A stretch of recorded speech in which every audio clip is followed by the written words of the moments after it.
என்ன செய்யர் ஒழுங்காக சொல்லிடு. 300 அடித்தாவது திருப்பி அடிக்காமல் இருப்பியா?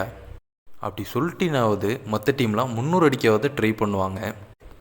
அப்படி 300 அடிக்க முடியலன்னா 2வது இன்னிங்ஸில் பந்தே போடாமல் அவங்க தான் ஜெயிச்சிட்டாங்கன்னு டிக்ளர் கொடுத்துட்டு போயிடலாம் போல். எவ்வளோ அடித்தாலும் திருப்பி அடிக்கிறாங்க மனுஷனா அவங்களாம். ஹையஸ்ட் ஸ்கோர் சேசிங்கில் போன வருஷம் இவனுங்க பண்ணின ரெக்கார்டையே இப்போ முறியடிச்சிருக்காங்க. அதோட இந்த மேட்ச்சில் இன்னொரு சில ரெக்கார்ட்ஸ் நடந்திருக்கு. அதையும் என்னன்னு பார்ப்போம். அதுக்கு முன்னாடி நம்ம சேனலில் நீங்கள் என்ன சப்ஸ்கிரைப் பண்ணலைன்னா சப்ஸ்கிரைப் பண்ணிவிட்டு இந்த வீடியோவுக்கு ஒரு லைக்கை போட்டுருங்க. வீடியோக்குள்ளே போகிறதுக்கு முன்னாடி இதை நம்ம சொல்லியே ஆகணும். ஒரு மேட்ச்சில் என்ன நடக்கக்கூடாதோ அது நடந்திருக்கு. லுங்கி இங்கிடிக்கு மிகப்பெரிய இன்ஜுரின்னு நினைக்கிறேன். கேட்சை பிடிக்க போய் தலைகீழ விழுந்துட்டார். கழுத்தில் நல்ல அடின்னு நினைக்கிறேன் ஃப்ரெண்ட்ஸ். ஆம்புலன்ஸ்லாம் கிரவுண்டுக்குள்ளே வந்து தான் அவரை அழைச்சிட்டு போகிற மாதிரி ஆயிடுச்சு. அவர் நல்லா ஆகி திரும்ப வந்து ஐபிஎல் ஆடணும்னு நம்ம நம்புவோம். கொஞ்சம் ப்ரே பண்ணிக்கோங்க ஃப்ரெண்ட்ஸ். ஹையஸ்ட் ஸ்கோர் சேசிங் இன் ஐபிஎல் ஹிஸ்ட்ரி இதுதான் ஃப்ரெண்ட்ஸ் மிகப்பெரிய ரெக்கார்டு. இன்றைக்கி 265 ரன்னு தான் இந்த மேட்சுக்கு அப்புறம் ஹையஸ்ட் ஸ்கோர் சேஸ் பண்ணினதாக மாறி இருக்கு.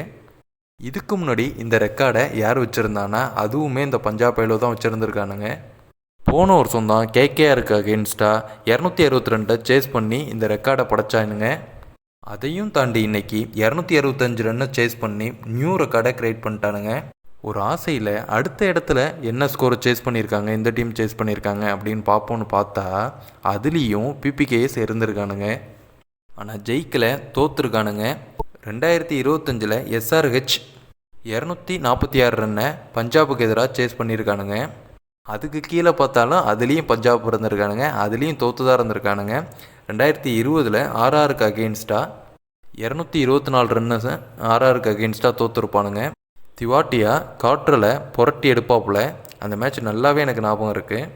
இந்த மேட்ச் எனக்கு பிடிச்ச பெஸ்ட் மேட்ச்சில் ஒன்றுன்னு சொல்லுவேன் ஃப்ரெண்ட்ஸ். ஹையஸ்ட் ஸ்கோர் சேசிங்க்கும் பஞ்சாபுக்கும் ஏதோ சம்மந்தம் இருக்குங்க. ஓகே, இது ஒரு ரெக்கார்டு இல்லாமல் இன்னொரு ரெக்கார்டும் பஞ்சாப் பண்ணியிருக்கானுங்க ஃப்ரெண்ட்ஸ். பவர் பிளேலேயே 116 ரன்ஸ் அடிச்சிருந்தானுங்க பஞ்சாப். அங்கேயே பாதி மேட்சை முடிச்சிட்டானுங்க. பவர் பிளேலேயே ஹையஸ்ட் ஸ்கோர்னு பார்த்தா இது 2வது இடம் பிடிக்குது. ஃபஸ்ட்டு பிளேஸில் 125 ரன் எஸ்ஆர்ஹெச் வச்சுருக்கானுங்க, அதுவுமே டிசிக்கு அகெயின்ஸ்டாக தான். தேர்டு பிளேஸில் பார்த்தீங்கன்னா அதுவுமே எஸ்ஆர்ஹெச் தான், 107 ரன்ஸ் எல்எஸ்டிக்கு அகெயின்ஸ்டாக அடிச்சிருக்கானுங்க. என்னடா பஞ்சாப் ரெக்கார்டை மட்டுமே சொல்கிறியே, டெல்லி ஒன்றுமே பண்ணலையான்னு கேட்டிங்கன்னா டெல்லி ஒரு ரெக்கார்டும் பண்ணலை. டெல்லியோட பிளேயர் கேஎல் ராகுல் மட்டும் ஒரே ஒரு ரெக்கார்டு பண்ணியிருக்காரு. அதுவுமே மிகப்பெரிய ரெக்கார்டுன்னு சொல்லுவேன். கேஎல் ராகுல் இந்த மேட்ச்சில் 182 ரன் அடிச்சிருந்தார். ஒரு மேட்ச்சில் ஒரு பிளேயர் அடித்த அதிகபட்ச ரன்னுன்னு பார்த்தோம்னா இது 3வது இடம் பிடிக்குது. ஃப்ரெண்ட்ஸ், இந்த ரெக்கார்டு உங்கள் எல்லாருக்குமே தெரியும்னு எனக்கு தெரியும். ஃபஸ்ட்டு பிளேஸில் கெயில் தான் இருக்காருன்னு உங்களுக்கு தெரியும்.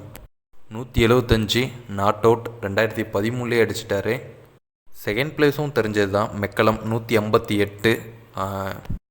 ஐபிஎல்லோட ஸ்டார்டிங் மேட்ச் மறக்க முடியுமா? இதில் என்ன ஒரு அதிசயம்னா இந்த டாப் 3ல் எல்லாமே நாட் அவுட்டில் முடிஞ்சிருக்கு. இந்த மேட்ச்சில் இதுவும் ஒரு நியூ ரெக்கார்டாக மாறி இருக்குது. இது இல்லாமல் இந்த மேட்ச்சில் வேறு என்னென்ன நடந்துச்சு அப்படின்னு பார்த்தீங்கன்னா நிதிஷ் ராணா ஒரு 91 ரன் அடிச்சிருந்தார். ரொம்ப நாளுக்கு அப்புறம் அவர்கிட்டேருந்து ஒரு நல்ல நாக் பார்க்குறோம். பஞ்சாப் பவுலிங் சொல்கிற மாதிரி ஒன்றும் இல்லை, அவங்க ஃபீல்டிங் ரொம்பவே சுமாராகவே இருந்துச்சு அவங்களோட ஸ்டாண்டர்டுக்கு. எப்பொழுதுமே பஞ்சாப் ஃபீல்டிங் ஓரளவு நல்லாவே இருக்கும். இன்றைக்கி என்ன ஆச்சுன்னு தெரியல, இந்த ஃபீல்டிங் மோசமாக இருந்ததுனால தான் இந்த ஸ்கோரே அவங்களுக்கு வந்துச்சு. அதை பற்றி அவங்க கவலையே படலை, அதை ஈஸியாகவே அடித்து முடிச்சிட்டாங்க ஃப்ரெண்ட்ஸ்.